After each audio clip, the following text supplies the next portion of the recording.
반갑습니다. 이다나TV의 이다나입니다. 교회의 문제에 대해 제가 가장 먼저 다룰 주제는 목사라는 직업에 대한 이야기입니다. 교회의 문제점을 이해하기 위해선 먼저 목사라는 직업군의 사람들이 교회 내에서 어떤 위치에 있는지를 먼저 이해해야 합니다. 교회가 앓고 있는 대부분의 문제가 이 목사라는 직업을 가진 사람들로부터 비롯되기 때문입니다. 기독교인이 아닌 분들은 잘 모르실 수도 있지만 교회에 다녀본 분이라면 목사들이 교회 내에서 굉장히 특별한 사람으로 여겨진다는 사실을 잘 알고 계시리라고 생각합니다. 목사는 따지자면 전문직입니다. 대개 전문직 종사자들이 갖는 권위는 해당 분야의 전문성에서 나옵니다. 예를 들어 병 잘 고치는 의사가 권위 있는 의사고 재판에서 승소를 많이 하는 변호사가 대우를 받습니다. 뭐 너무나 당연한 이야기입니다. 근데 참 재미있는 것은 이 목사라는 직업은 그렇지가 않아요. 저는 4년 동안 신학을 공부한 사람입니다. 신학을 전공한 사람의 입장에서 목사들의 설교를 들어보면 신학적 전문성이 없는 사람들이 굉장히 많아요. 과연 이 사람이 신학을 전공한 사람이 맞나 싶을 정도예요. 근데 이보다 더 신기한 것은 그런 엉터리 설교를 듣고도 성도들이 아멘 아멘 하면서 동의하고 있다는 사실입니다. 상식적으로는 이해하기 힘든 현상이죠. 그럼 도대체 이런 일이 어떻게 가능한 걸까요? 그건 교회라는 단체 안에서 목사라는 사람이 갖는 권위가 그만큼 절대적이기 때문입니다. 좀 쉽게 이야기하자면 목사는 교회 안에서 하나님이 특별히 세운 사람으로 여겨집니다. 일반 사람들과는 조금 다른 위치에 있는 거죠. 하나님이 직접 너 목사해라 라고 해서 부른 사람들이 목사인 것이고, 그렇기에 교회 공동체 안에서 목사들은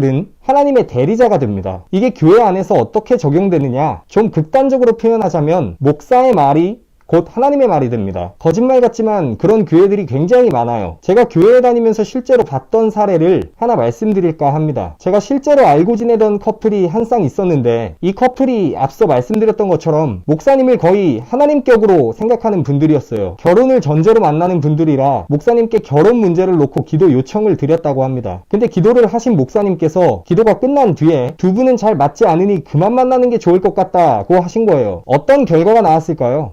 헤어졌어요. 여러분은 이해가 되십니까? 근데 교회 안에서는 이런 말도 안 되는 상황이 충분히 벌어질 수가 있어요. 이외에도 사업을 해도 되느냐, 직장을 옮길지 말지 걱정이다 하면서 목사님께 기도 요청을 하는 경우가 비일비재합니다. 우리 친절하신 목사님께서는 그걸 하나님께 다 물어보고 응답을 받아서 대답을 해주십니다. 뭐 점쟁이도 이렇게까지 용한 점쟁이가 없어요. 아니, 교인들 입장에서는 하나님이 그렇게 하라는데 그걸 어떻게 거역합니까? 법은 어겨도 목사님 말씀은 어길 수가 없는 거예요. 그럼 이쯤에서 이제 질문을 던져봐야 합니다. 목사는 과연 특별한 사람일까요? 뭐 정말 만에 하나라도 하나님이 진짜로 목사라고 시켜서 목사가 됐을 수도 있는 것 아니겠습니까? 그래서 기도하면 진짜 다 알려줄 수도 있는 거잖아요. 이에 대한 답을 얻기 위해서는 목사라는 직업의 유래에 대해서 살펴볼 필요가 있습니다. 목사의 역할은 성경에 나온 제사장이라는 직업에서 유래했습니다. 본래 구약 시대에는 지금과 같은 예배가 아니라 제사를 드렸는데, 이 제사를 주관했던 사람들이 바로 제사장들이었습니다. 당시 제사장들은 하나님이 특별히 세운 사람들이었고, 그렇기 때문에 일반 사람들과는 달리 거룩하게 구별된 삶을 살았어요. 특별한 사람들이었던 것이죠. 당시 제사를 담당했던 제사장들이 오늘날 예배를 주관하는 목사들과 비슷하기 때문에 일부 목사들은 하나님께서 제사장들을 구별해서 세우셨던 것처럼 목사 역시 하나님께서 특별히 구별하여 세운 사람들이다 라고 주장을 합니다. 언뜻 일리가 있어 보여요. 실제로 이런 생각은 중세시대까지 이어져 내려와서 카톨릭 교리서에까지 적히게 됩니다. 지금도 카톨릭 교리서 862항을 보면 이런 내용이 있습니다. 주교들은 교회의 목자들이므로 주교의 말을 듣는 사람은 그리스도의 말씀을 듣는 사람이고, 주교를 배척하는 사람은 그리스도를 배척하고 그리스도를 보내신 분을 배척하는 사람이다. 보셨듯이 중세 카톨릭 주교들의 권한은 거의 하나님급이었어요. 그렇지만 주교들의 이런 막강한 권력은 중세 가톨릭 교회가 부패하게 됐던 주요 원인이기도 했습니다. 이런 상황 속에서 교회는 이래서는 안 된다고 하면서 가톨릭 교회로부터 갈라져 나온 집단이 오늘날 우리가 흔히 기독교라고 생각하는 개신교입니다. 이 사건을 두고 우리는 종교개혁이라고 부르죠. 당시 이 종교개혁에 가장 큰 영향을 끼쳤던 사람이 바로 마틴 루터인데, 이 사람이 앞서 읽었던 가톨릭 교리서의 내용에 반박을 해요. 그걸 만인 제사장설이라고 하는데 핵심 내용을 한번 살펴보겠습니다. 제가 한번 읽어보도록 하겠습니다. 모든 신자는 대제사장이신 그리스도를 통해 하나님께 직접 나아갈 수 있으며, 따라서 제사장은 필요 없다는 주장이다. 이는 로마 카톨릭에 대한 프로테스탄트의 확고한 신념, 곧 종교개혁의 기본적이며 핵심적인 원리 중에 하나다. 하나,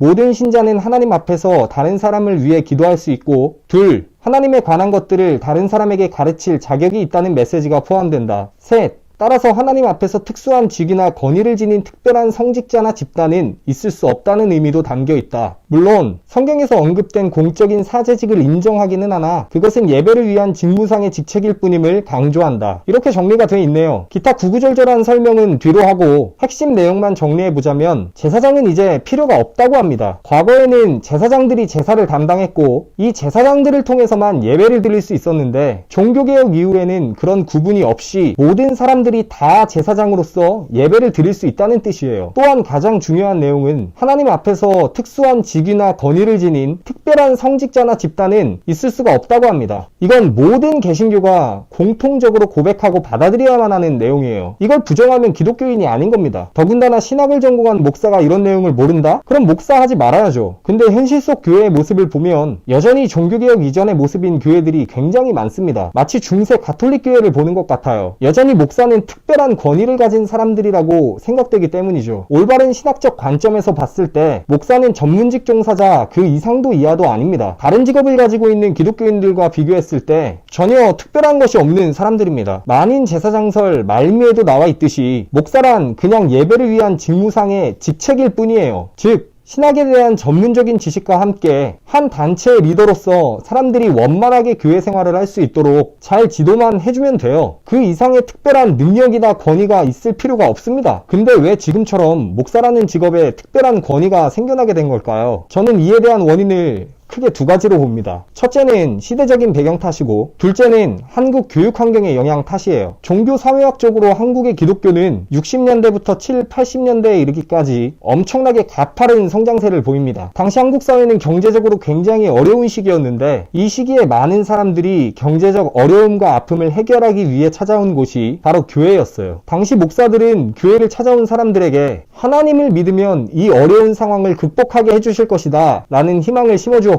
그 희망은 당시 경제성장 정책과 맞물려서 엄청난 시너지 효과를 내게 됩니다. 목사들이 했던 말들이 시기가 좋아서 딱 맞아 떨어진 것이죠. 원래 사람은 자기가 가지고 있던 믿음이 자신의 삶에서 실현이 되면 그에 대한 엄청난 믿음을 갖게 됩니다. 내가 직접 경험했기 때문에 어떤 논리로도 그걸 깰 수가 없게 됩니다. 건강한 믿음보다는 맹신에 가까운 믿음을 가지게 되는 것이죠. 또한 당시 목사들은 전문적인 신학교육을 받지 못한 사람들이 많았어요. 그냥 개판으로 살다가 회개한 뒤에 하나님의 일을 하겠다고 하면 누구나 목사가 될 수 있을 정도였다고 합니다. 그래서 당시 목사로 활동했던 사람들을 보면 깡패 출신도 있고 배우지는 못했지만 남들 앞에 서기를 좋아한다든지 선동을 잘하는 사람들도 많이 목사가 됐어요. 원래 전문직의 권위는 그 분야의 전문성에서 나와야 하는데 당시 목사들이 전문성이 있을 리는 만무하고 근데 성도들로부터 리더로서의 인정은 받아야겠고 그러다 보니 유일하게 내세울 수 있었던 것이 나는 하나님이 세운 특별한 사람이다 라는 논리였던 거예요. 본인 스스로는 권위를 인정받을 능력이 없으니 그 권위를 신적인 존재에게서 빌려왔던 것이죠. 그리고 이런 말을 당당하게 할 수 있었던 이유는 경제 성장과 맞물려 생긴 성도들의 광적인 믿음 때문이었던 것입니다. 성직자들의 무지함과 교인들의 광적인 믿음 사이에서 이런 말도 안 되는 권위가 생겨나게 된 것입니다.